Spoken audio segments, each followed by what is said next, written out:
அபார கருணா சிந்தும் ஞானதம் சாந்த ரூபிணம் ஸ்ரீ சந்திரசேகரகுரும் பிரணமாமி முதான்வகம். ஸ்ரீ குருப்யோ நம. குருவே சரணம். கோபுரம் டிவி நேயர்களுக்கு பக்திபூர்வமான வணக்கங்கள். மகா பெரியவா அற்புதங்கள் தொடரில் நாம் பல வகையான அற்புதங்களை பார்த்துருக்கோம். எவ்வளவோ பிரச்சனைகளுக்கு மகானிடத்தில் வந்து அல்லது மகானை இருந்த இடத்திலிருந்தே நினைத்து கொண்டு அதற்கு மகான் எவ்வாறு தன் பக்தர்கள் மேல் கருணையோடும் வாஞ்சையோடும் அந்த பிரச்சனைகளை சரி செய்து கொடுத்திருக்கார். இப்படி எவ்வளவோ அற்புதங்களை பார்த்துருக்கோம். இன்று மிக மிக சுவாரஸ்யமான ஒரு அற்புதம், மகானின் நகைச்சுவை உணர்வு எத்தகையது என்பதையும் நமக்கு சொல்லக்கூடிய ஒரு அனுபவம் தாங்க இது. ஒரு முறை காஞ்சிக்கு ஒரு கடிதம் வருகிறது. எங்கேருந்து வர்றதுன்னு பார்த்தோம்னா, சென்னை மயிலாப்பூரில் இருந்த ஒரு வைஷ்ணவ குடும்பம், தொன்மையான அந்த வைஷ்ணவ குடும்பம் அது. அந்த குடும்பத்தில் புதியதாக கல்யாணமாகி வந்த அந்த மருமகள், அந்த மாட்டுப்பொன் எழுதிய, தன் கைப்பட எழுதின ஒரு கடிதம் மகாபிரியவாளுக்காகனே எழுதியிருக்கா. அந்த கடிதம் வந்து சேர்றது. அன்று ஸ்ரீமடத்தில் ரொம்பலாம் கூட்டம் இல்லை, விஸ்ராந்தியாக இருக்கார் மகான். தன் அணுக்க தொண்டர்களோடு ஏதோ ஒரு விஷயத்தை பற்றி பேசின்னு இருக்கார், சிரிச்சின்னு இருக்கார். ஒரு புன்னகை அவர் முகத்தில் தெரியறது. அப்பொழுது ஸ்ரீமடத்தின் வாசலில் அந்த போஸ்ட்மேன் வந்து லெட்டரை கொடுக்க, அதை நம் ஸ்ரீமடத்தின் மேனேஜர் வாங்கிட்டு அதை கொண்டு வந்து மகான் முன் கொடுக்க, இதில் என்ன எழுதியிருக்கா பாரு அப்படின்னு மகான் சொல்லும் பொழுது அதை பிரித்து வாசிக்கிறார் இந்த மேனேஜர். அதில் என்ன எழுதியிருக்குன்னு பார்த்தா, நமஸ்காரம், எல்லாரும் உங்களை நடமாடும் தெய்வம், சந்நியாசி, மகான், மகா பெரியவா இப்படியெல்லாம் சொல்கிறா. எனக்கு ஒரு பெரிய கஷ்டம், நீங்கள் தான் தீர்த்து வைக்கணும்னு ஒரு விண்ணப்பத்தோடு அந்த கடிதம் ஆரம்பமாகுது. என் மாமியார் என்னை ரொம்ப கொடுமைப்படுத்துகிறா, எல்லா வேலையும் என்னை செய்ய சொல்கிறா, நானும் எல்லா வேலையும் செய்கிறேன், எந்த வேலையை செஞ்சாலும் அதில் ஒரு குற்றம் கண்டுபிடிச்சுட்டே இருக்கா, என்னை ரொம்ப திட்டிகிட்டே இருக்கா, என்னை வசப்பாடிகிட்டே இருக்கா.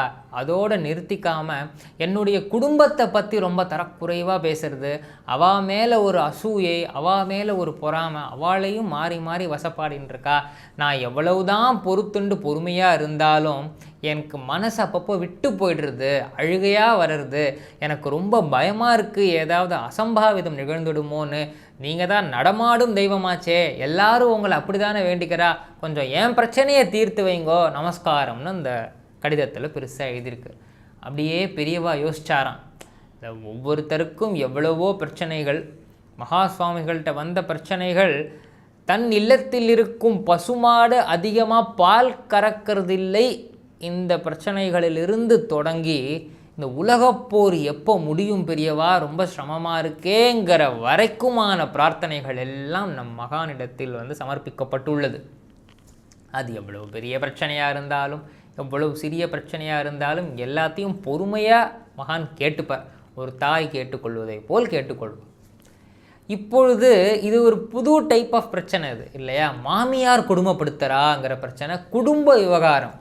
இதில் போய் ஸ்ரீமடம் தலையிட முடியுமா? இப்போ அப்படியே மகான் சிந்திச்சுட்டு, அவனை கூப்பிடு அப்படின்னு சொல்ல, ஒரு தொண்டர் பவ்யமாக அப்படி கை கட்டி வாய் குத்தி வந்து நிற்கிறார் சுவாமிகளின் முன். நீ இப்போ என்ன பண்ணுற, நேர மயிலாப்பூரில் இருக்கிற நம்ம சங்கர மடத்துக்கு போ. அங்கே மயிலாப்பூர் சங்கர மடத்தை ஒருத்தர் நிர்வாகிப்பார் இல்லையா, அவரையோ அங்கே இருக்கிற தொண்டர் யாருடைய மனைவியையோ விட்டு, இதோ இந்த விலாசம் இருக்கே, இந்த ஆற்றுக்கு போக சொல்லு. யார் இல்லாத சமயத்தில் போயிட்டு அந்த மாட்டு பொண்ணை மட்டும் கூப்பிட்டு அவள்கிட்ட தனியாக அழைச்சி இந்த மாமியை ஆறுதல் சொல்ல சொல்லு.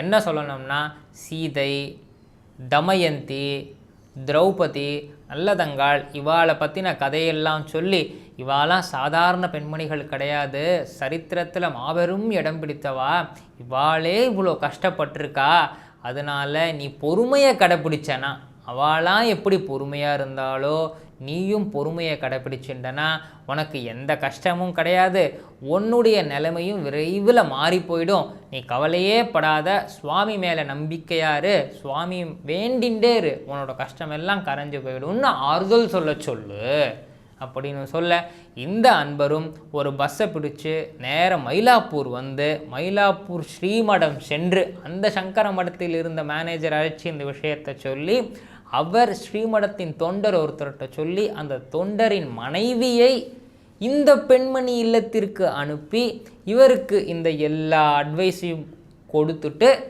அந்த பெண்மணியும் வந்து சேர இந்த விஷயமும் ஸ்ரீமடம் வந்து விடுகிறது. எல்லாம் செஞ்சாச்சு, பெரியவா என்ன உத்தரவு போட்டாரோ அதை அவ்வாறு நிறைவேற்றி ஆகிவிட்டது என்ற விஷயம் ஸ்ரீமடத்திற்கும் தெரிவிக்கப்பட்டு விட்டது. அப்படியே கொஞ்ச காலம் மாறுது. ஒரு 10 நாள், ஒரு 2 வாரம் 3 வாரம் இருக்கும். மறுபடியும் ஒரு கடிதம் மயிலாப்பூரிலிருந்து காஞ்சி ஸ்ரீமடத்திற்கு வருகிறது. பெரியவா, இப்போ என் மாமியார் ரொம்பவே மாறி போயிட்டா, இப்போல்லாம் நான் திட்டுறதே இல்லை, எதுவுமே சொல்கிறது இல்லை, பொறுமையாக இருக்கா, அவள் குணமே மாறிடுத்து, அப்பப்போ பாராட்டுறா வேற, நீங்கள் சாக்ஷாத் நடமாடும் தெய்வம் தான், பரமேஸ்வரம் தான், நமஸ்காரம்னு அதில் எழுதியிருக்கு. இதையும் மேனேஜர் படித்தாராம். இப்போ பெரியவா சிரிச்சுட்டே சொன்னாராம், நல்ல வேளை இவன் மாமியார் மாறி போயிட்டா, அதனால தான் இவனை தெய்வம்னு சொல்கிறா, இல்லாட்டி பூச்சாண்டின்னு திட்டிருப்பா போல அடுத்த கடுதாசியில் அப்படின்னு சொல்லி மகான் சிரிக்க சுற்றி இருந்த அனைத்து பக்தர்களுமே சிரித்தார்களாம். எவ்வளவு அழகாக இதில் ஒரு நகைச்சுவையோடு சொன்னாலுமே இந்த பிரச்சனை சற்று பெரிய பிரச்சனையாக இருந்தால் மாறி இருந்தால் என்னவாகி இருக்கும், அந்த பெண்ணின் நிலை என்ன ஆகியிருக்கும், அந்த குடும்பத்தின் நிலை என்னவாகியிருக்கும். தன் பக்தரின் இல்லத்திலும் தன் பக்தரின் உள்ளத்திலும் எந்த பிரச்சனை வந்திருந்தாலும் அதை எவ்வளவு ஸ்ரத்தையோடு நம் மகா பெரியவா கையாண்டிருக்கிறார் என்று பார்த்தால், சின்ன சின்ன விஷயங்களில் கூட மகானின் கருணை எவ்வளவு அழகாக விளையாடுகிறது.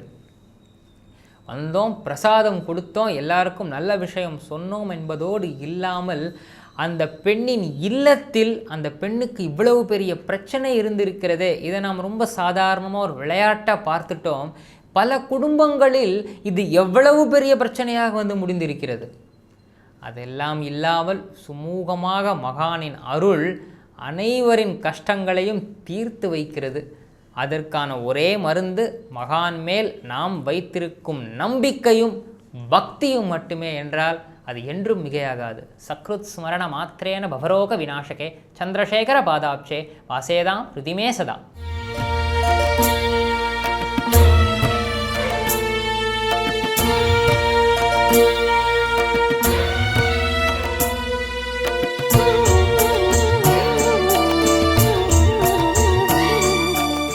விதம் விதமான பக்தி நிகழ்ச்சிகளை உங்களுக்காக தந்து கொண்டிருக்கிறது உங்கள் கோபுரம் டிவி.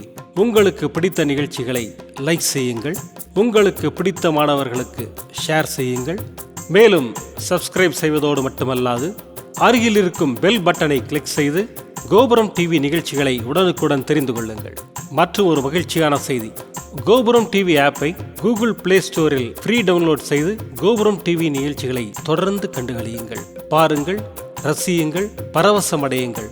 gopuramtv.com பக்தி பக்திமயம்.